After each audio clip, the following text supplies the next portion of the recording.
Welcome to episode 62 of the Collaborative Business Podcast. My name is Peter Simoons, and in this episode we will dive into the topic of partnership marketing. As you will hear, this particular type of business-to-business collaboration has many similarities with creating strategic alliances, but also it has some specific elements typical to partnership marketing. My guest today is Mike Burnette, who has over 20 years of experience in partnership marketing and is the founder and president of Partnership Source. Now let's welcome Mike to the conversation. Well, Mike, welcome to the Collaborative Business Podcast. Thanks, Peter. My pleasure. We connected on LinkedIn. I think it was early this summer. And we connected also, when I look back to our correspondence, it was obviously about partnerships. So that's what we're going to talk about today in our conversation. But before we do, let's provide a little clarity about who you are and what you do to our listeners. Excellent. So currently I'm the president and founder of Partnership Source. We are a marketing agency specializing in partnership marketing, developing partnerships for our clients. On the front end, we're a little bit of a matchmaker. So we'll find two brands, two companies that have similar demographics and find ways that they can work together. And not only do we put the partners together, but then we do a lot of the execution on the back end as well, as far as making sure the promotions execute flawlessly and then reporting on the results after the partnership is wrapped up. Prior to Partnership Source, my background in partnership marketing goes deep within the magazine industry, and that's where I really learned partnership marketing. And with magazines, worked with a number of different categories, but always thought that there was room to branch out and pursue partnerships on a larger wholesale basis among a lot of different consumer-facing categories. So now the two biggest categories that we focus on right now are the travel industry and still media, and still do a lot in magazines. Now you started and you used the term partnership marketing a couple of times. What is partnership marketing? Well, partnership marketing is it's really just, and there's a lot of different definitions depending on who you speak with, but from my perspective, it's really about two individual brands, companies, etc., finding ways to market together. So whether that be through joint promotion, it could be one company is using the other company's product as an incentive. There's a lot of different levels that you could pursue partnership marketing. Could be a joint email acquisition campaign. But it's really, at the end of the day, it's really taking two different brands' assets and leveraging them to work together. And so those assets could be just goodwill. You could just be working with a brand and they have a great reputation and a solid track record for years and years and a good reputation with their customer base. And the other brand wants to tap into that. So there's a lot of different ways that you can pursue partnership marketing, but it's really about taking assets from two different brands and working together to market to a similar audience. Okay, I understand. And would that also include creating a joint product together for something that's not there yet from an innovation perspective, or would you stick to existing solutions and brands that are already there? Could absolutely be a new product. So, you see it all the time, especially in the licensing world, and I would consider licensing certainly as a form of partnership marketing. But you might see, for instance, Oreo cookies come out with a Reese's peanut butter cup brand of Oreos. So you could see where there's a new product being developed that pulls in one brand from another company to help launch product. So that happens many times, and licensing is where you see that quite often, where someone wants to launch a new product, and they say, you know what, let's tap into a brand that's known worldwide, and use that brand's goodwill to help launch our product. So I mean, in licensing, for instance, you see that with Breyer's ice cream here in the United States has a Reese's peanut butter cup ice cream, and then there's been Oreo Reese's cups, and there's probably 100 different products out there that Reese's Cups has partnered with to help develop a product to launch out of the gate. Okay, I understand. And I recognize it indeed. I know an example here in Europe, well, at least the companies in Europe, but I believe their products, their specific product is available global, where Philips is working together and licensing parts of Disney for a specific light that's tailored towards children. So they license in the Disney figures to put on their lamps. So from that perspective, I see the licensing part, and it's very recognizable. When you talk about your business, do you work globally or specifically in a geographical area? Mostly focused in the U.S., but we do some business internationally. One of my newer clients is Atu France, which is the tourism bureau for France. Mm-hmm. And we primarily, though, work with them in generating partnerships here in the U.S., but do work some globally. But I would say 95% of our business right now is in the U.S. The areas of the world that where we have the most conversations going would be mostly English-speaking countries. Australia. Singapore has a huge partnership marketing agency that we've collaborated with from time to time. The UK is huge for partnerships. There's actually a company there, small luxury hotels of the world, is based in the UK, and we've done some work with them. But we're certainly versed and capable of doing business anywhere. But I'd say 95% right now is probably in the U.S. Okay, and listening to you establish your own partnerships as well for your own company. As far as establishing our own partnerships, I mean, I do work, yes, with other agencies. That would be more from a B2B side, but yes, mm-hmm. We do work with other agencies and tap into their relationships. Work with dozen plus consultants in the U.S. and internationally, and those consultants are tapping into their relationships, and we're finding out where they have relationships that can tap into some of our clients and some of the other relationships that we have. So what I do from an agency side, a lot of it is relationship driven. And so networking is key. It's good to know a lot of different people and a lot of different brands. We also own the largest partnership marketing group online on LinkedIn, which is called the Partnership Marketing Alliance. And so that kind of gives you an idea of the overall network that we have. But that is a big key part in finding partnerships, is to have an established network, because then it's easier to reach out to people that you already know in specific industries at specific brands to tap into potential promotions, etc. Yeah. Now, in line with that, in your introduction, you mentioned that you work often as a matchmaker, where you find partners to work together and you do part of the execution and report back the results.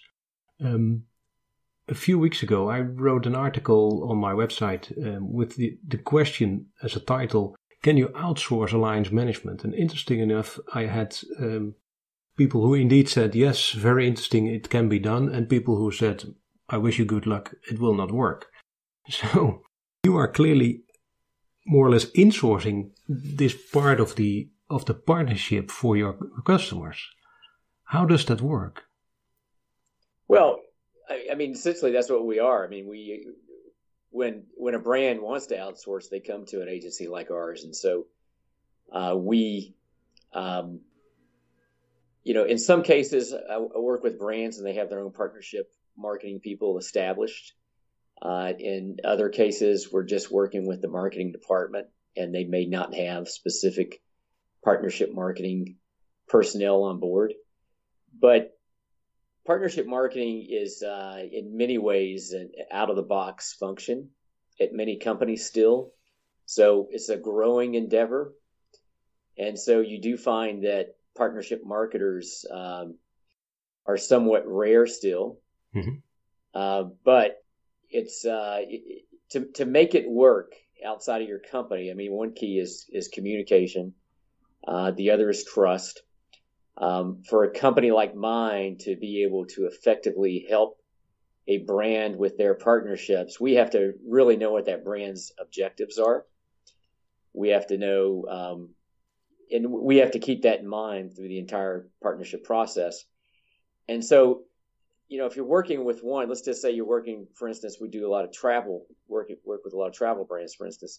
So if I'm working with a travel destination, like at Two Franz, and I want to help find them partnerships, I have got to know, as much as their own staff knows, what the objectives are of a particular campaign or their marketing efforts. And so then I have to go out and find partners who want to cooperate and work with us. And then also I have to make sure that those partners' objectives align with ours. So that's where it does get tricky sometimes. You've got two partners in the mix, and many times more. We're doing more and more partnerships that are 3 partners. I've got one right now that could actually have 7 or 8 partners in the mix. And so you just have to make sure all those partners' goals align, and it's easy to do a partnership and focus on one brand, and then the other brand, you don't necessarily help their objectives. But if you want to have a successful partnership, everybody at the end of that campaign or promotion has to look at it as a success, not just one party. But that's the key. If a brand is going to outsource their efforts, they have to one, make sure that the agency they're working with is versed in their needs and very aware of what they're looking to achieve. And they have to know the brand. They have to know, the demographics of that brand. They have to know as much as somebody working at that brand would. So that's key. But that's what a partnership source we pride ourselves on. And I assume that's part of the intake when you work with a new client, that you, as part of the intake, you work hard to get to know them very well. Absolutely. So a lot of research that we do independently, and then of course, a lot of collaboration with our client initially, just to find out what their long-term and short-term marketing objectives are. Yeah. And you're specialized in basically 2 industries, travel and media. Would it be possible to do this for a wide variety of industries, or is that specialization indeed needed to do it well? Well, I mean, the more specialized, the better you can achieve results. But we do partnerships in all consumer facing industries, basically. Mm-hmm. So I'll work with, we do a lot with retailers. Internet publishers are also big. So media and media magazines, and then travel are certainly the 2 areas that are the biggest for us. And between those 2 is probably 60% of the overall business. But retailers are great to work with for partnerships. Direct marketing companies are terrific to work with. Nonprofits are good candidates. But in the time that I've been involved in partnership marketing, almost 20 years, it's, we've worked with virtually every consumer category imaginable. So fashion, food and beverage. Food and beverage is probably one of the areas that has been doing partnership marketing for longer than others, food and beverage and finance. So there's still a lot happening in that area, and we certainly tap into those industries quite a bit. You see, just speaking with the earlier examples, for instance, with, Breyer's ice cream and Reese's, you see that happening all the time with food brands, either through licensing or tie-in promotions where you might have a wine company and they have a bottlenecker on their wine bottle and they're promoting crackers and cheese. Maybe there's a coupon for a cracker and cheese product. So you see that very frequently, and we do tap into that market quite a bit as well. Okay. And with your 20 years long experience, is there a specific example that you can share that gave you the best learning experience about partnership marketing and taught you the most on the topic? One that would give me the best example of partnership marketing. I would, a good example of something that we've done recently is we put together a partnership with Visit Myrtle Beach. So Myrtle Beach is the busiest beach destination in the U.S. And actually they get more travelers between the Memorial holiday at the beginning of the summer and Labor Day holiday at the end of the summer. They get more travelers than anywhere else in the United States. But they have a very strong interest in partnership marketing. And we put together a promotion for them to target potential travelers in the New York City metro market. And so we partnered with Cablevision. Cablevision is the largest cable company providing cable entertainment in that market to about 5 million homes. And they had a loyalty program called Optimum Rewards. And that program rewards customers who participate or purchase all three of their products, primary products, which would be cable, telephone, and internet. Mm-hmm. And so if you purchase all three, they want to incentivize you. Now that industry, the cable industry, is very susceptible to customers leaving due to finding a better price or customer service issues, et cetera. So loyalty is very tough for them. But Cablevision put together a first-in-class loyalty program to get customers to stay on board, and we worked with them in several areas to help that process. And one thing that they wanted to achieve was they wanted to get more people to sign up. So they had about 2 million customers who were Optimum Rewards, not members yet, but had all three products, and they wanted to have more sign up. And so with an offer, a sweepstakes offer, we put together a trip where you could take 8 people to visit Myrtle Beach, or to Myrtle Beach through Visit Myrtle Beach, and we put them in a big beach house right on the ocean. The sweepstakes was worth about $15,000, and you had a $1,000 shopping spree at a local outlet mall.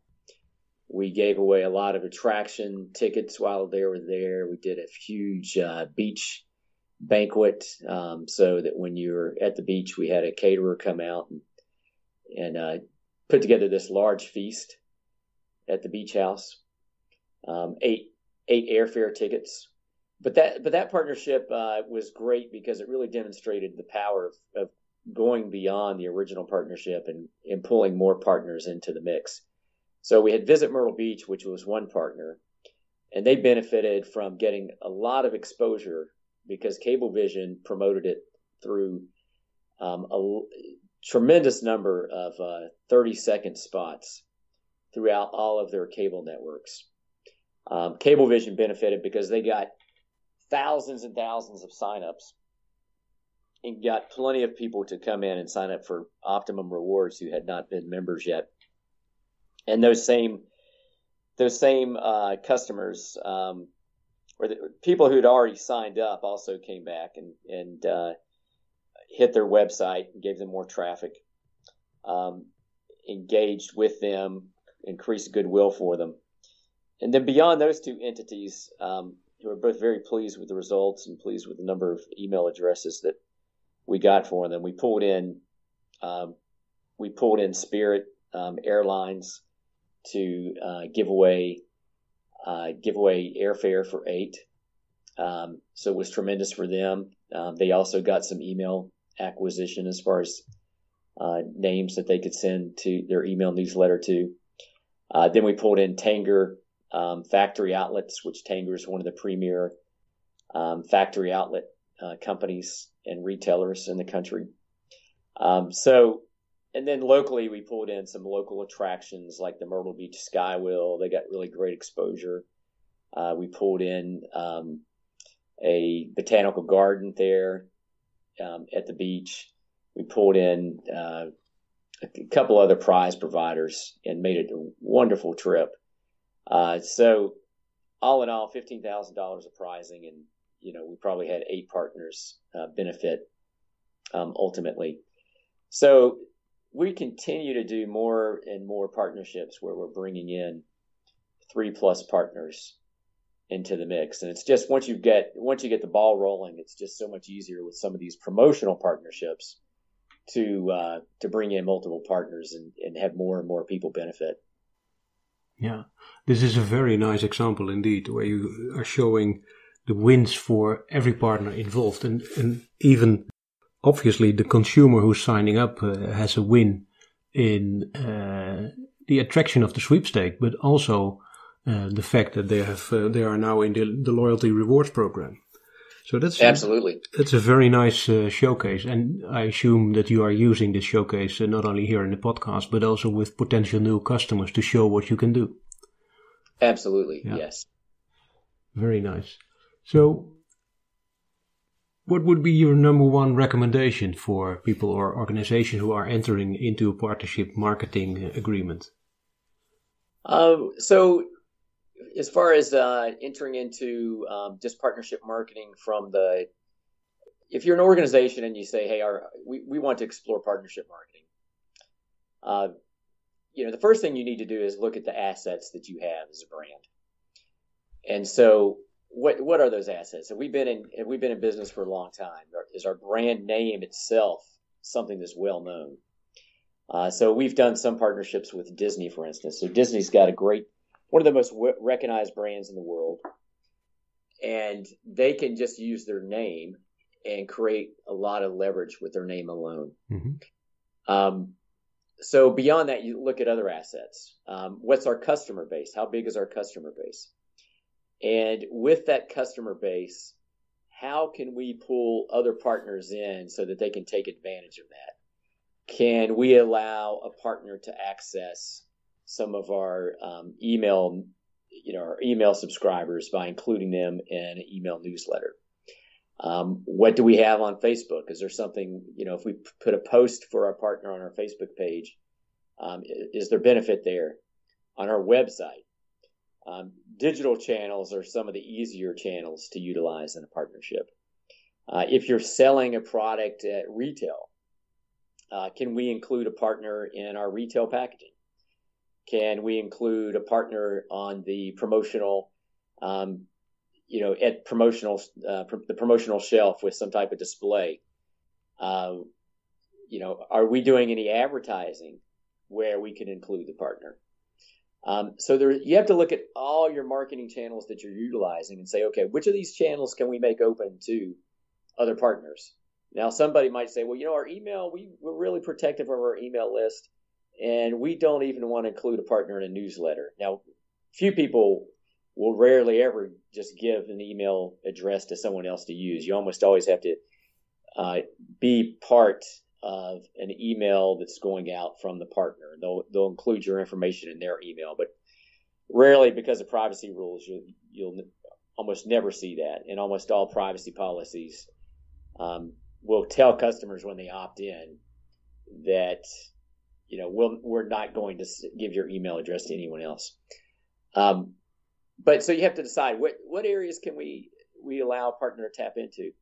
And so once you've got that figured out, then you have to say, well, you've probably already done this first, but then you ask yourself, okay, what areas do we want to promote and pull, where a partner can help us? So are we trying to get new email subscribers ourselves? Are we trying to launch a new product? Are we trying to, if you're a destination, is there a certain event at our destination that we want someone to be aware of? So you really finding out what marketing objectives you want the prospective partners to help you with, and then the assets that you can use to make that partnership happen. And then at that point, you put together your prospect list of potential partners, and then you start, making phone calls, sending out emails, going on LinkedIn, whatever it takes to get in touch with the key decision makers that can decide to move forward with a partnership with your company. Mm-hmm. So, and then the conversations begin. And the key thing is once during those conversations, you want to make sure that the partner you're talking to is very mindful of your partnership marketing needs, just as you need to be mindful of theirs. So I've seen a lot of partnerships come together, and one partner is very focused on what they want, and they'll go in and say, here's what we want, here's what we want, here's what we want, here's what we need you to do. And those are the partnerships that are going to be the least successful. It really comes down to, here's our objectives. What are your current objectives, and how can we marry those together to put together an effective partnership marketing campaign?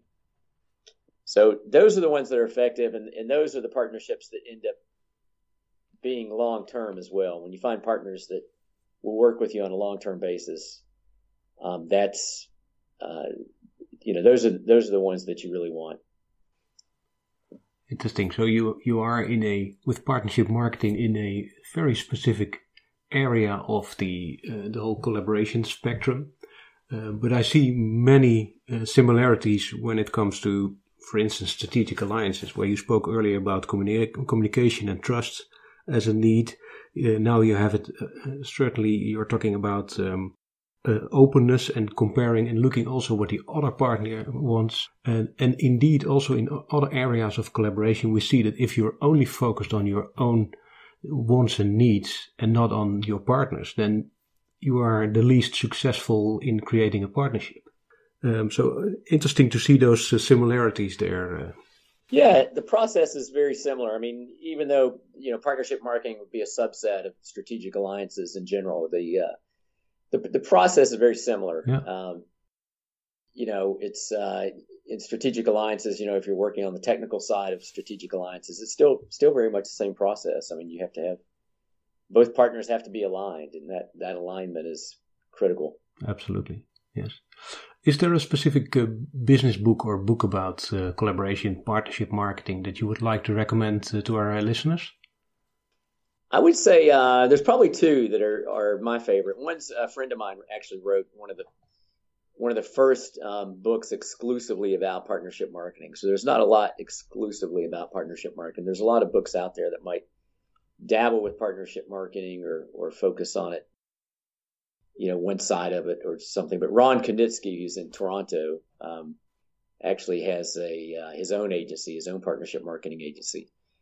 He put together a book a few years back, and it's a great textbook, A to Z type book that for someone who's not real familiar with partnership marketing really gives a good basis of partnership marketing principles and how to execute a partnership marketing campaign from beginning to end.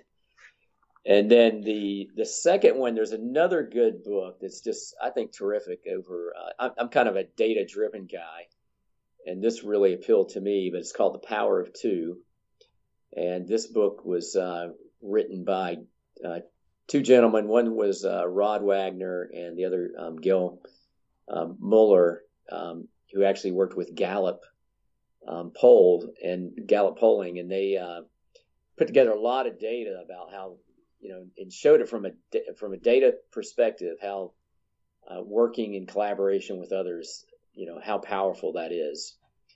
So I always like to look at the collaboration as 2 + 2 = 5, and that in working with others, many times that you're going to get much more than just double of your own efforts if you're working individually. Yeah. So, absolutely. But both of those books are really good. Okay, great. I will link to them in the show notes, and I believe a year or so ago, a guest already mentioned The Power of Two, but the other book is absolutely new on the list, so I will link to it, especially also there. So, Mike, where can people find more about you and about your business? Partnershipsource.com, our website, is probably the best place. You can always you can also follow me on Partnerships Win on Twitter. So we've got Facebook and other the other social media outlets, but the website's probably the easiest place. And of course, contacting me directly is always the best way to get information about us. And my email address is mike@partnershipsource.com. Excellent. I will make it easy also here for the people and link to it in the show notes. So is there anything that you would like to share with our listeners that we haven't discussed yet?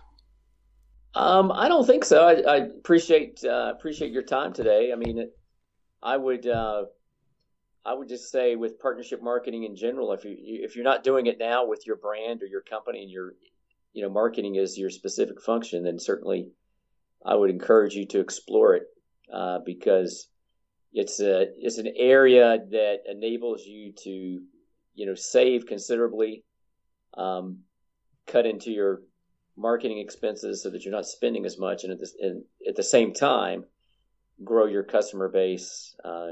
Customer acquisition also helps with customer retention in many cases, and it's almost always at a fraction of the cost of typical marketing. The reason for doing it sounds like a no-brainer. Absolutely. Excellent. Well, thank you for being my guest today, Mike. Thank you, Peter. I really appreciate it. Thanks for your time. Thank you for listening to this episode of the Collaborative Business Podcast with Mike Burnette about partnership marketing. The details of what we discussed and the links to the books and website can be found in the show notes of this episode over at petersimoons.com. And when you find these conversations of value, please take a moment to leave a review on iTunes. Reviews will help to increase the visibility of a podcast into the iTunes system, and with that, it will help more people find the Collaborative Business Podcast. Thank you in advance for leaving your review. That's it for this week. Bye for now. Until next week.